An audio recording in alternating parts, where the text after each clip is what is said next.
திருக்குறள் மாநாடு பெரியார் நடத்தினா யார் நடத்தினாங்கன்னு கேட்கிறாரு. 1921 திருக்குறளை யார் உயிர்ப்பிச்சு கொண்டு வந்தது? தமிழறிஞர்கள். 1921ஆம் ஆண்டு பச்சையப்பன் கல்லூரியில் தமிழறிஞர்கள் கூடி மறைமலை தலைமையில் கூடி திருக்குறள் ஆண்டு திருவள்ளுவர் ஆண்டுன்னு படிக்கணும், திருக்குறள் எல்லாரும் படிக்கணும் என்று சொல்லி அவங்க கொண்டு வந்து திருவள்ளுவர் ஆண்டு. திருவள்ளுவரை பரப்பியர்கள் அந்த தமிழ் அறிஞர்கள், தமிழ் உணர்வாளர்கள். ஒரே ஒரு மாநாடு போட்டார் 40களில் பெரியாரு. அது அண்ணாவை காலி பண்றதுக்கு அவர் தமிழ் பேசுறாரு, இவர் தமிழ் பேசுறாங்கிறதுக்காக அத்தோட விட்டுட்டாரு. அதன் பிறகு தமிழ் காட்டுமிராண்டி பாஷை, தமிழை படிக்காது, இங்கிலீஷ படி.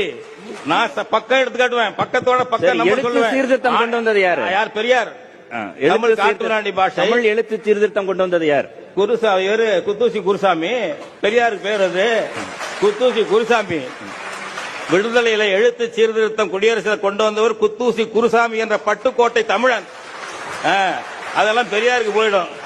தமிழை எழுதாதே, தமிழை படிக்காதேன்னு சொல்லவர் 67 68 திமுக ஆட்சியில் தான் ரொம்ப துணிச்சலா சொன்னாரு.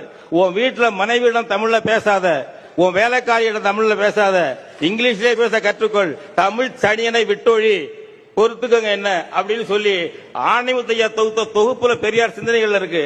திருக்குறளை மலம் என்று சொன்னவர், தொல்காப்பியத்தை மலம் என்று சொன்னவர், சிலப்பதிகாரத்தை இழிவுபடுத்தியவர்.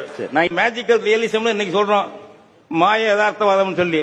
கண்ணகியின் மார்பிலே என்ன பாஸ்பரஸ் இருந்ததா என்று கேட்டவர் பெரியார். ஒவ்வொன்னையும் நான் பெரியார் பத்தி பேச நினைச்சேன், நீங்க சொல்றதுனால பேசுறேன்.